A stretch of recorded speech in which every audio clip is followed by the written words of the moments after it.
ಅಂತಾರಾಜ್ಯ ಮಾದಕ ದ್ರವ್ಯ ಸಾಗಾಟ ಜಾಲದ ಪ್ರಮುಖ ಆರೋಪಿಯೊಬ್ಬನನ್ನು ಬಂಧಿಸಿರುವ ಉಪ್ಪಿನಂಗಡಿ ಪೊಲೀಸರು ಕಳೆದ ಡಿಸೆಂಬರ್ನಲ್ಲಿ ಶಿರಾಡಿ ಗ್ರಾಮದ ಅಡ್ಡಹೊಳೆಯಲ್ಲಿ ಪತ್ತೆಯಾದಂತಹ 81 ಕೆಜಿ ಗಾಂಜಾ ಸಾಗಾಟ ಪ್ರಕರಣವನ್ನು ಭೇದಿಸಿದ್ದಾರೆ. ಕಾಸರಗೋಡು ಜಿಲ್ಲೆಯ ಉಪ್ಪಳ ತಾಲೂಕಿನ ಹಸೀನರ್ ಎಂಬುವರ ಪುತ್ರ ಮೊಯ್ದೀನ್ ನವಾಜ್ ಅಲಿಯಾಸ್ ನವಾಜ್ ಎಂಬಾತ ಬಂಧಿತ ಆರೋಪಿ. ಈ ಪ್ರಕರಣಕ್ಕೆ ಸಂಬಂಧಿಸಿ ಇನ್ನೋರ್ವ ಆರೋಪಿ ಉಪ್ಪಳ ನಿವಾಸಿ ಬಾದಿಶಾ ಎಂಬಾತನ ಬಂಧನವಾಗಬೇಕಾಗಿದ್ದು, ಈತನಿಗಾಗಿ ಪೊಲೀಸರು ಬಲೆ ಬೀಸಿದ್ದಾರೆ.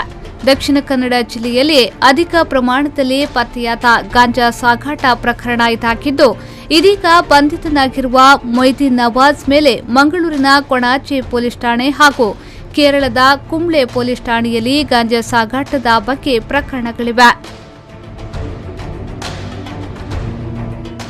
ದಕ್ಷಿಣ ಕನ್ನಡ ಜಿಲ್ಲಾ ಪೊಲೀಸ್ ವರಿಷ್ಠಾಧಿಕಾರಿ ಡಾ ರವಿಕಾಂತೇಗೌಡ, ಹೆಚ್ಚುವರಿ ಪೊಲೀಸ್ ಅಧೀಕ್ಷಕ ಸಜಿತ್ ಕುಮಾರ್, ಪುತ್ತೂರು ಉಪವಿಭಾಗದ ಡಿವೈಎಸ್ಪಿ ಶ್ರೀನಿವಾಸ್ ಅವರ ಮಾರ್ಗದರ್ಶನದಂತೆ ಉಪ್ಪಿನಂಗಡಿ ಠಾಣಾ ಉಪನಿರೀಕ್ಷಕ ನಂದಕುಮಾರ್ ಸಿಬ್ಬಂದಿಗಳು ಆರೋಪಿಯನ್ನ ಬಂಧಿಸುವಲ್ಲಿ ಯಶಸ್ವಿಯಾಗಿದ್ದಾರೆ.